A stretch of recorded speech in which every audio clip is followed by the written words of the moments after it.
사마천 청년을 만나다 두 번째 시간입니다.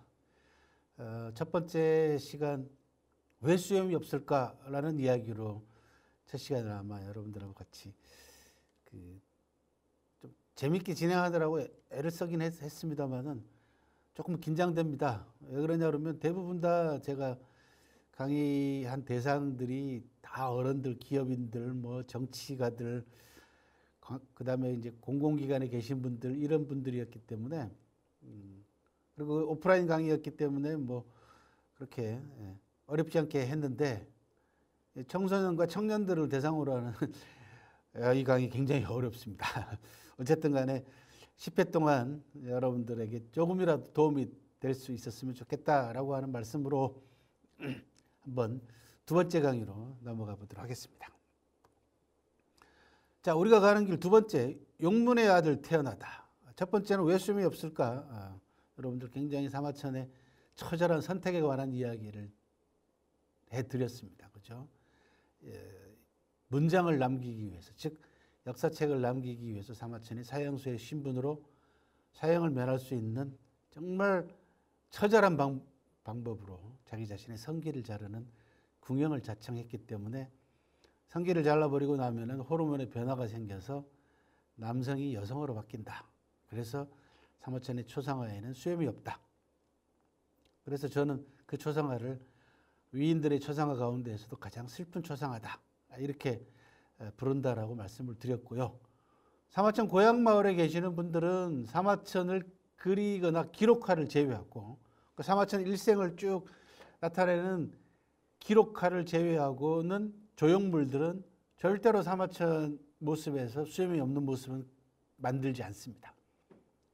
옛날 사마천 고향은요, 섬서성 한성시라는 곳인데 섬서성 한성시 시청 앞에 서 있던 사마천 동상도 그렇고 지금 새로 만들어진 사마천 광장이 있습니다. 나중에 또 사진을 보여드릴 텐데 사마천 제사를 드리는 이 사마천 광장에 세워져 있는 사마천 동상도 멋지게 수염을 기르고 있는 모습입니다. 즉 사마천 고향마을에 계시는 분들과 사마천 후손들도 있습니다. 사마천 후손들은 사마천이 당한 궁형이 억울하다고 생각하고 있기 때문에 사마천의 모습을 그리거나 만들 때 수염이 없는 모습으로 만들지 않습니다. 그래서 사마천 사당에 모셔져 있는 사마천 상이나 사마천 광장, 한성시 시청 앞 사마천의 모든 모습들은 수염을 아주 멋지게 기르고 있는 모습을 하고 있다라는 말씀도 드리면서 두 번째, 2강 용문의 아들 태어나다. 자, 우리 강의가 이제 사마천 이야기이기 때문에 여러분들도 대충 짐작이 가실 겁니다. 용문의 아들을 그러면 이제 사마천이겠죠. 그렇죠? 그럼 사마천을 왜 용문의 아들이라고 하느냐? 라는 또 퀘스천 마크를 붙이면서 출발해 보도록 하겠습니다. 자, 사진 한 장 보시겠습니다. 여러분들 슬라이드에 사진 보이시죠?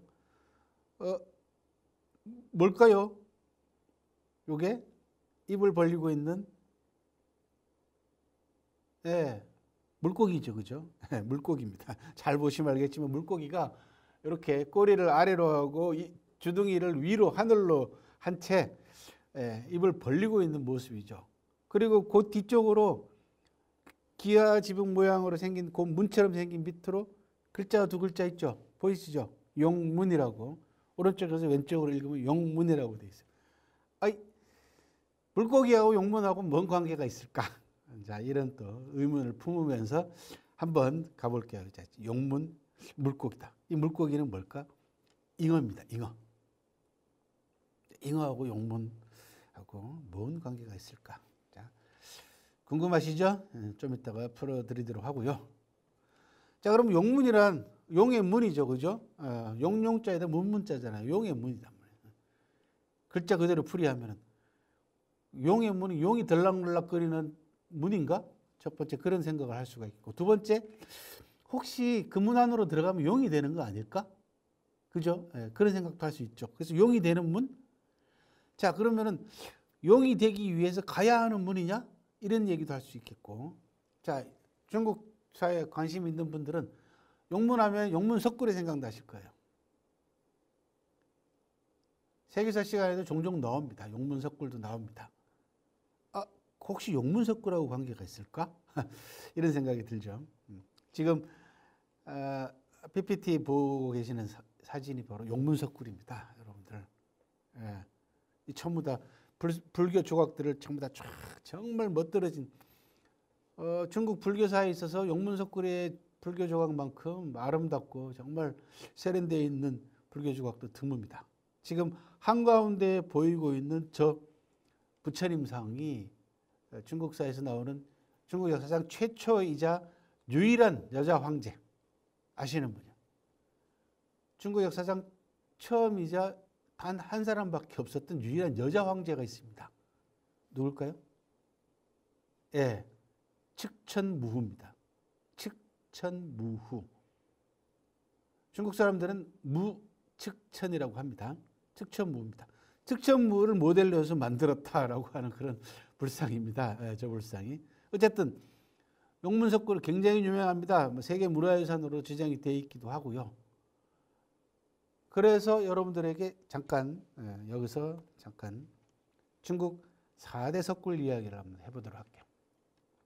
중국 4대 석굴을 알아두시면 좋습니다. 중국 여행 많이 가보신 분들은 되게 이게 중국 4대 석굴 가운데 몇 개는 아마 다녀오셨을 걸로 보이는데, 자, 중국 4대 석굴 하면은 어디일까요? 예.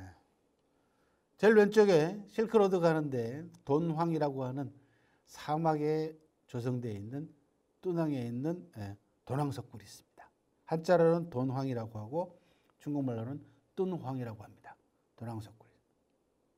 이 돈황석굴 가운데 장경동이라고 하는 굴 하나에서, 장경동이라는 무슨 뜻이냐 그러면 경전을 모셔놓은, 경전을 잘 보관해 놓은 동굴이라 해서 장경동입니다. 이 장경동에서 해초 스님의 왕호천축국전이라고 하는 기록이 나왔어요. 그래서 우리나라 역사하고도 아주 밀접한 관계를 가지고 있는 석굴이 바로 돈황석굴입니다. 뚠황석굴입니다. 그 다음 돈황석굴 실크로드를 가다 보면은 만나게 되는 또 하나의 석굴이 있습니다. 그게 맥적산 석굴이라고 합니다. 중국말로는 마이지산이라고 합니다. 이게 두 번째 석굴이고, 그 다음에 세 번째가 용문석굴입니다. 낙양에 있습니다. 용문석굴. 그 다음에 네 번째가 북이시대 선비족이라고 하는 북방민족이 조성한 운강석굴, 다른 말로 윈강이라고 합니다. 굉장히 유명한 석굴입니다. 이 네 개의 석굴이 중국의 4대 석굴입니다. 뚠황, 마이지산, 롱먼, 윈강, 이렇게 4대 석굴.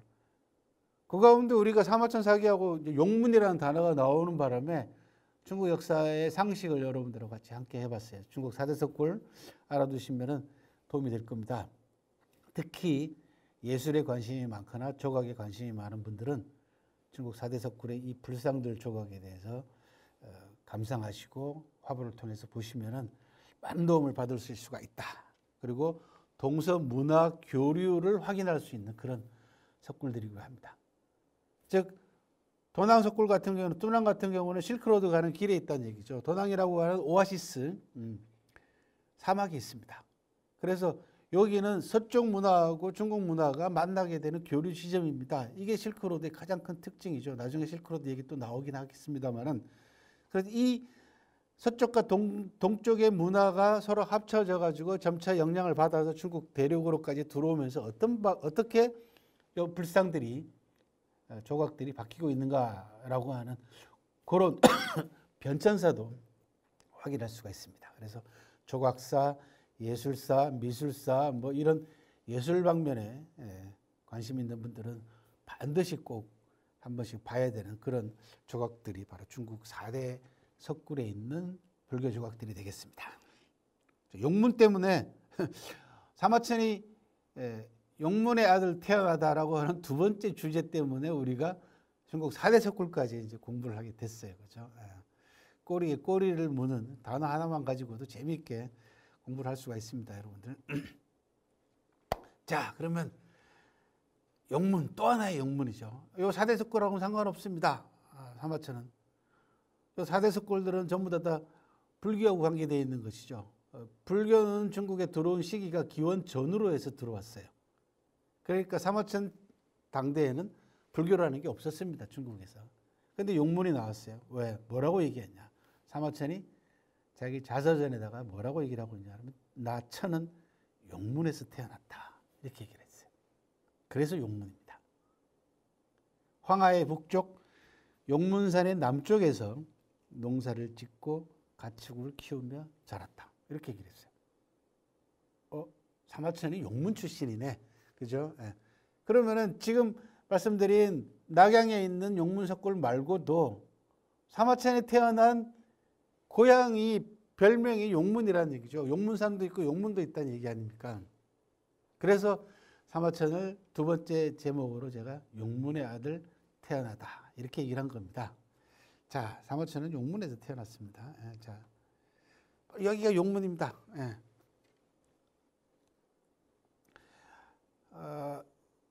열차례 강의하면서 제가 여러분들한테 사진을 많이 보여드릴 겁니다. 여기에 저는 역사를 공부하는 사람이죠. 그러다 보니까 역사는요 시간과 공간의 학문입니다. 역사에 관심 많은 우리 청소년들이나 청년분들에게 팁을 드리자면 그렇습니다. 역사는 간단하게 얘기하면 언제 어디서의 학문입니다. 시간이죠. 언제 어디서 공간이잖아요. 그죠? 시간은 결국은 역사 기록으로 여러분들이 확인을 해야 됩니다. 왜? 과거에 남겨놓은 우리가 흔히들 사료라고 하는 역사 기록을 가지고 여러분들이 삼국사기를 보든지 삼국유사를 보든지 저처럼 사기를 보든지 과거에 남겨놓은 역사 기록들은 거의 대부분 다 시간 순서대로 기록이 되어 있죠. 그래서 시간은 기록을 통해서 여러분들이 확인을 합니다. 그럼 공간은 어떻게 확인합니까? 가야죠. 가야죠. 그래서 역사를 공부하려고 하는 분들은 반드시 이 두 가지가 병행이 되어야 됩니다. 그런데 대부분 많은 역사가들이 뒤에 부분들을 소홀하게 여깁니다. 가는 걸 꺼려합니다. 그러니까 기록에만 파묻혀가지고 그 기록만 막 파고듭니다. 물론 그게 잘못된 방법은 아닙니다만은 그것도 필요하지만은 공간은 남아있는 현장을 봐야 됩니다. 그 현장에 아무것도 없다 할지라도 제가 지금까지 30년 넘게 역사 공부를 하면서 수많은, 그죠? 뭐 저는 나중에 또 사마천 얘기하면서 나오겠습니다만 사마천도 역사 현장을 직접 자기 발로 확인했던 그런 역사가입니다. 2170년 전에 놀랍습니다. 고대 역사가들 여러분들 잘 아시는 서양의 역사학자들도 마찬가지고요. 뛰어난 역사가들로 평가받는 사람들은 거의 대부분 다 여행을 했습니다. 그러니까 현장 답사를 했다는 거죠. 그런데 수천 년이 지난 2000년이 넘어 지난 오늘날 역사를 공부하는 사람은 얼마나 조건이 좋습니까? 교통이라든지 그다음에 경제적인 부분이라든지 이런 부분들이 엄청나게 좋아졌지 않습니까? 현장 확인해야 됩니다. 역사는 시간과 공간의 학문입니다. 공간을 확인하면요, 여러분들이 기록에서는 얻을 수 없는 아주 소중한 느낌, 그 다음에 시간과 공간을 초월한 나름대로의 아주 중요한 자기 자신의 그 역사가로서의 자부심 같은 것을 느낄 수 있는 그런 소중한 경험을 하게 될 것입니다. 여기가 용문입니다. 사마천이 태어났다라고 하는 자기 스스로 천은 용문에서 태어났다라고 할 때 용문이 바로 이 자리입니다. 사마천 고향 마을에서 조금 떨어져 있는 곳이고 여기 흘러간 강물은요 황하입니다. 황하가 약 5,600km 정도 되는데 그 5,600km의 황하가 5분의 3 정도 흘러내려온 지점에 있는 곳이 바로 용문인데요. 이 철교를 건너가면은 섬서성에서 산서성으로 성이 바뀝니다. 그러니까 두 성의 경계 지점에 흘러가고 있는 이 황하의 물줄기 이름을 용문이라고 불러왔고 사마천이 바로 이 물을 상징으로 해가지고 용문산과 용문이라고 하는 이 황하의 물을 상징적으로 자기 자신의 태어난 곳으로 대변을 한 겁니다. 천은 용문에서 태어났다. 넓게 찍으면 와이드로 찍으면 이렇게 생겼습니다. 용문이 아주 멋있죠, 그죠? 여기 경치가 굉장히 좋습니다. 그리고 황하의 폭이 굉장히 좁아드는 것 가운데 한 곳입니다. 보시면 알겠지만 강의 폭치고는 대단히 좁습니다. 여기가 강의 폭이 좁아든다는 얘기는 무슨 얘기입니까? 물살이 속도가 빨라진다는 얘기입니다. 그죠? 넓은 것을 흐르고 있는 물살의 속도하고 좁은 것을 흐르고 있는 물살의 속도는 전혀 다르죠. 바로 이 물살이 굉장히 빠르게 흘러가고 있는 곳이 사마천이 얘기한 용문이다라는 겁니다.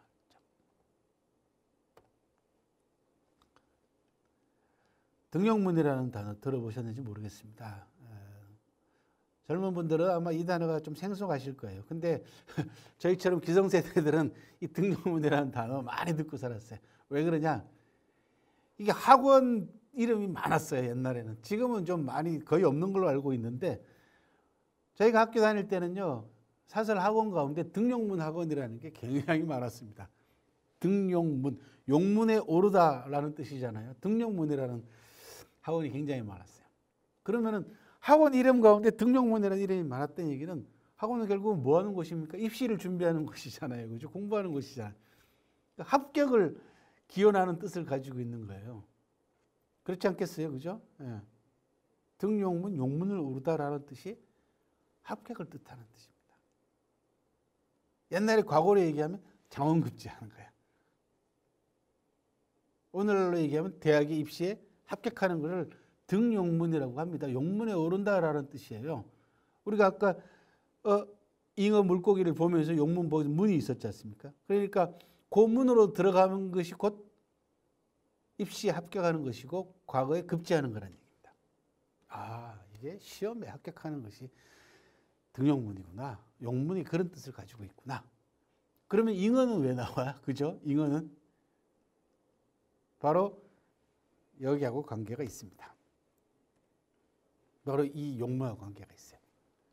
이 용문의 지방에 이 지역에 전해오는 전설에 따르면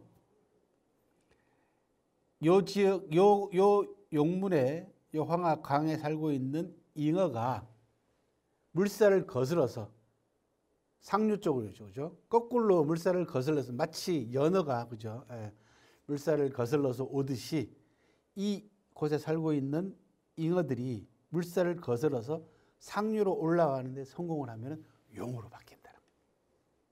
그게 등용문입니다. 그래서 제가 우스갯소리로 뭐라고 얘기하냐면 혹시 등용문 학원을 운영하고 계시는 원장님께서 이 전설을 알고 계시는지 그렇게 우스갯소리로 물어보곤 합니다. 바로 등용문에는 등용문 학원이라고 하는 이름에는 바로 사마천이 태어난 용문이라고 하는 이 지역의 전설하고 관계가 있다. 이 지역에 살고 있는 이 황하에 살고 있는 잉어들이 상류로 거슬러 올라가는데 성공을 하면은 용으로 바뀐다. 그것이 나중에 큰 일을 성취하거나 과거 시험 같은 데에서 급제하거나 큰 시험에서 합격하는 것을 상징적으로 표현하는 말로 등용문이라고 하는 단어가 생겨나게 된 겁니다. 바로 사마천이 바로 이 용문에서 태어났다. 그래서 용문의 아들 태어나다라고 하는 제목으로 두 번째 강의 제목을 잡은 겁니다. 자, 그러고 보면은 요 잉어가 좀 달리 보이죠, 그죠? 예? 요 잉어가 지금 물살을 거슬러서요 입을 하늘로 향한 채 용이 되기 위해서 승천하기 위해서 바로 준비하고 있는 단계입니다. 물살을 거슬러서 들어온 거예요. 용문학까지 용이 되기 위한 입구까지 온 겁니다. 이런 조각품들은 여러분들이 이제 나중에 이제 사마천 여행 얘기를 하면서 그런 말씀을 드릴 텐데요. 영국 속담에 여행가가 갖춰야 될 기본적인 자질 가운데 하나로서 매의 눈을 갖고 있어야 된다. 그런 얘기를 해요. 매의 눈, 날카로워야 된다는 얘기예요. 먹이를 높은 하늘에서 저 땅을 기어가는 아주 작은 먹잇감을 발견을 해야 될 거 아닙니까? 매의 눈이 그만큼 날카롭다는 거죠. 그건 뭐냐 그러면 관찰력이 뛰어나야 된다는 겁니다. 여러분들이 여행을 다니면서 여행을 다닐 때 대개 두 가지 유형이 있습니다. 크게 나눠서. 물론 그냥 놀러 가기 좋아하는 분들 제외하고요. 대개 여행 가면은 감상적인 분들은 시인의 마음을 가지고 여행을 다닌다고 해요. 그러니까 느낌이죠. 바로바로 들어오는 풍경이나 이런 사물들의 느낌을 가지고 그대로 느끼는 분들. 이런 시인의 마음. 또 한 사람은 학구적입니다. 또 한 판은. 열심히 뭔가 자료를 가지고 정보를 가지고 그걸 일일이 확인하러 다니려고 하는 그런 학자의 스타일로 여행하는 분들이 계시더라고요. 여러분들은 어디 스타일일지 모르겠지만 둘 다 좋습니다만 어쨌든 간에 자, 이 사진을 보여드리는 이유는 뭐냐 그러면 중국의 부잣집에 가면요 이런 조각품들이 있습니다. 집 대문 입구에다가 기둥에다가 이런 조각들을 만들어서 만들어놔요. 이게 뭐냐 그러면 내 집 자식이 공부 열심히 해가지고 과거에 급제했으면 좋겠다라고 하는 그런 부분들의 소망을 담고 있는 겁니다. 부잣집이니까 돌이 많잖아. 그러니까 이런 대리석 같은 좋은 재료를 구해가지고 장인들한테 조각을 시켜가지고 이렇게 내 자식이 과거에 급제해서 출세했으면 좋겠다. 이런 마음을 담는 겁니다. 바로 용문과 관계되어 있는 그런 이야기들을 여러분들한테 전해드렸어요. 등용문이죠. 용문의 아들 사마천입니다. 사마천 스스로 자기 자서전에서 나 천은 용문에서 태어났다라고 얘기함으로써 용문이라는 단어가 후세에 널리 전해지게 됐습니다. 자, 뭐 제가 중국 갔을 때, 용문 갔을 때 우연히 찍은 사진입니다. 동네 분 한 분이 그냥 쉬러 오셨는지 철교 용문을 바라보면서 이렇게 하염없이 바라보는 뒷모습을 제가 하나 찍었어요. 사진이 뭐 날이 좋지 않아 가지고 흐리게 나오긴 했습니다만 어쨌든 분위기는 상당히 좋습니다. 그렇죠? 아, 이분은 무슨 생각을 하고 계실까? 그런 생각을 한번 찍어봤습니다. 용문의 아들 사마천은 오늘날 중국 그 사마천의 고향 분들에게 어떻게 불리고 있냐 그러면 역사학의 성인으로 불립니다. 그걸 사성이라고 합니다. 역사학의 성인이죠. 나중에 또 여러분들한테 소개해 드리겠습니다만은 공자님한테 붙은 별명 가운데 가장 대표적인 별명이 지성이라고 하는 별명이 붙어 있어요. 성인 가운데서도 가장 지극한 성인이다라는 뜻입니다. 최고의 성인이다 그런 뜻입니다. 중국 사람들은 어느 분야에서 큰 업적을 남겨놓은 분들한테 이 성인 성자를 많이 붙입니다. 기독교로 얘기하면은 그죠? 세인트죠. 뭐 성 아우구스티누스라든지 이렇게 세인트를 붙이듯이 중국 사람들도 성자를 많이 붙입니다. 그래서 사마천에게 붙은 별명은 사성, 역사학의 성인입니다. 공자님한테 붙은 별칭은 지성, 지극한 성인이죠. 맹자한테 붙은 별칭은 아성입니다. 아자는 버금간다라는 뜻입니다. 또는 둘째라는 뜻입니다. 두 번째 성인 또는 첫 번째 성인의 버금가는 성인이다라는 뜻입니다. 성자를 많이 붙입니다. 사마천 고향 분들은 사성이라고 합니다. 역사학의 성인이라고 하는데 1958년 2월 1일 날이요.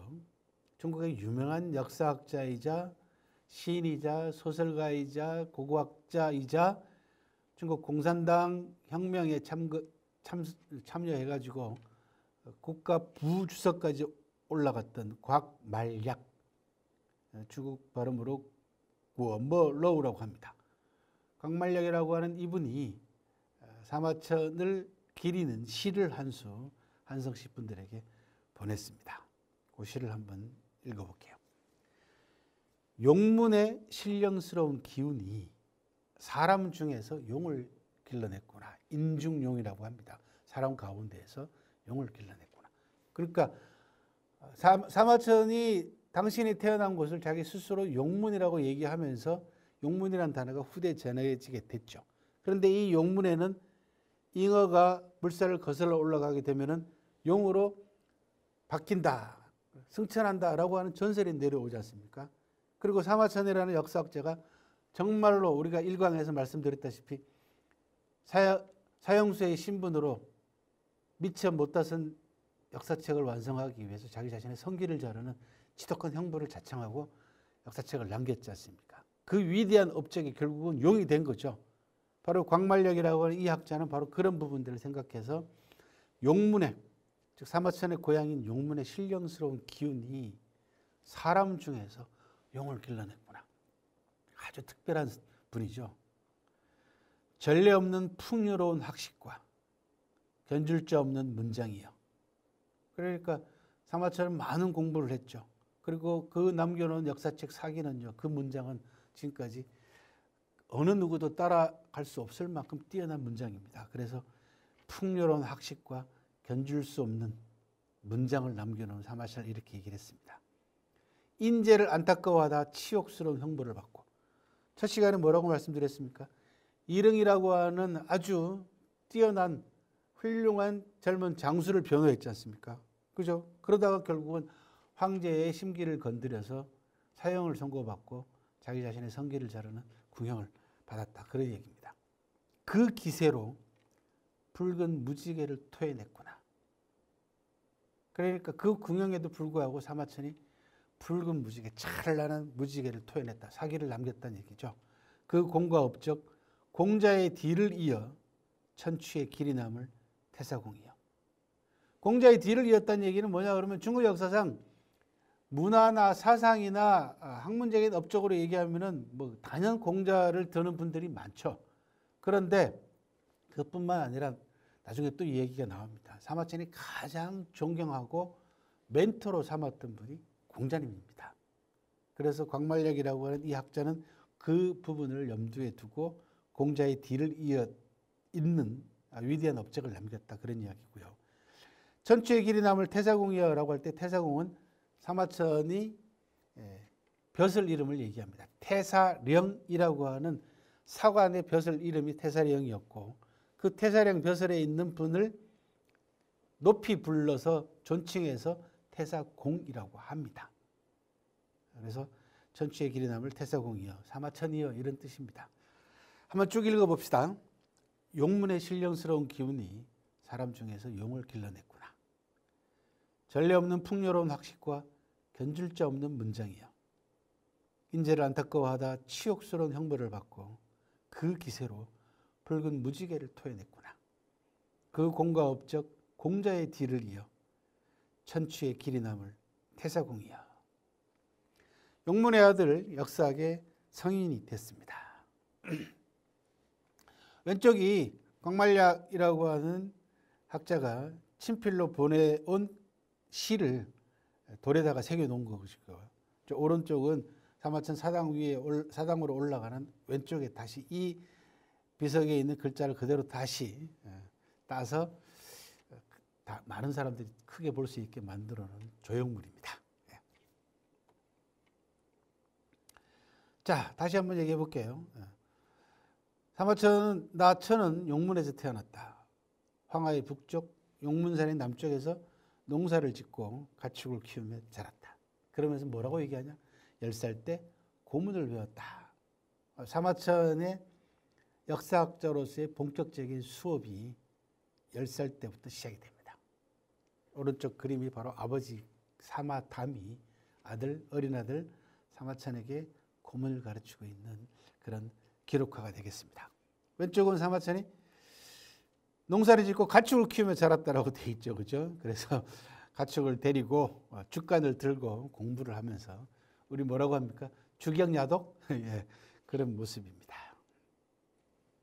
자, 오늘 두 번째 이야기로 용문의 아들 태어나다라고 하는 타이틀로 여러분들하고 같이 사마천 일생의 두 번째 단계 탄생 그리고 10살 때까지 이야기를 해봤습니다.